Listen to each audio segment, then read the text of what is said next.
Welcome back to the GovCon Intel Briefing. I am Alex, and today is August 21st, 2026. If you are tuning in for the first time, this is the show produced by cybercloudai.tech. We are here to help small businesses and GovCon teams navigate the complexities of cybersecurity, cloud, AI, and federal capture strategy without the massive overhead of the Fortune 500. Maya, we have a packed slate today, and frankly, the landscape feels a bit volatile. How are you doing? I am doing great, Alex. And you are right. The signal-to-noise ratio is off the charts this week. I have been digging through the latest reports, and there is a lot to unpack. We have got everything from Army modernization headaches to some really interesting shifts in how the DoD is handling CMMC. It is a lot, but it is all actionable if you know where to look. Let us jump right into the opportunities and solicitation signals. We have a few items that require immediate attention.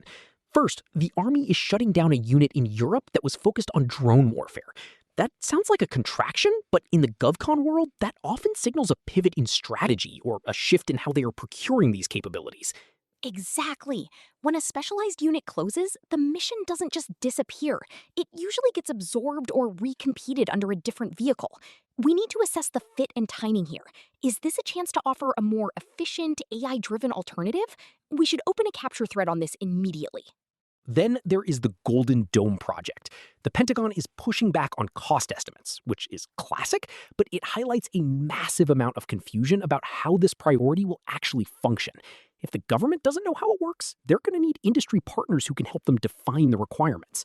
That is the perfect opening for a savvy contractor. If you can help them solve the how, you're halfway to the contract. Speaking of problems, the CMMC program is still struggling with the DoD's inability to properly mark controlled unclassified information. It is a mess, but it is a predictable one. It is, and it is a persistent one. We're seeing more commentary, including from Defense Scoop, suggesting that we can't just pause accountability because the program is hitting snags. The suggestion is to move toward an enterprise model, independent assessments, continuous monitoring, and shared remediation. Which, honestly, is a huge opportunity for firms that provide managed security services. If the government can't carry the burden alone, they are going to look for partners who can provide that shared support. It's a bit of a security pun, but we really need to lock down our strategy here. I will let that one slide, Maya. Moving to the Army's battlefield network, the GAO is out with a warning about information gaps hindering the Next Generation Command and Control project. That's a red flag for the Army, but a green light for contractors who can fill those data gaps with robust cloud or AI integration. Definitely. If the GAO is flagging it, the program office is under pressure to fix it fast. That is where we come in. Now, shifting to customer intelligence, there is a strong call for agencies to stop acting and start owning their cyber posture. Bill James, formerly of the VA, is pushing for permanent CISOs. If you're targeting agency accounts, look for those that are in transition or have acting leadership. That is where the pain points are. And for the proposal teams out there, Greg Garcia at Insurso had a great piece on the perfect proposal paradox.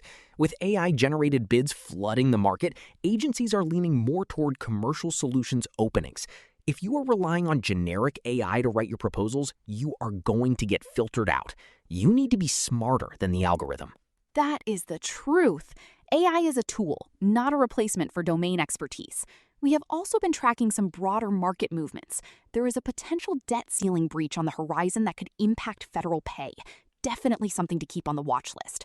And the SBA is looking to simplify NAICS codes, which could open up small business contracts to over 100,000 more companies. That is a massive shift in the competitive landscape. It is a game changer for small business set-asides. We are also keeping an eye on the NRO's work on supply chain risks. They are working closely with primes, and that usually sets the standard for the rest of the IC. Finally, a quick note on AI. We are seeing court filings citing legal cases that do not exist because of AI hallucinations. It is a reminder that in the federal space, accuracy is the only currency that matters. So, what are our 3 practical capture actions for the week? First, for the Army drone and network opportunities, conduct a gap analysis. Do not just look at the solicitation, look at the GAO findings and see where your tech provides the missing link.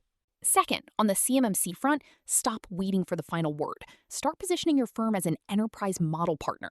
If you can offer continuous monitoring and remediation, you are the solution they're looking for. And third, audit your proposal process. If you are using AI, make sure it is augmenting your subject matter experts, not replacing them. If you are not using a commercial solutions opening strategy, you are missing the boat on how the government is trying to bypass the noise. That is a solid plan.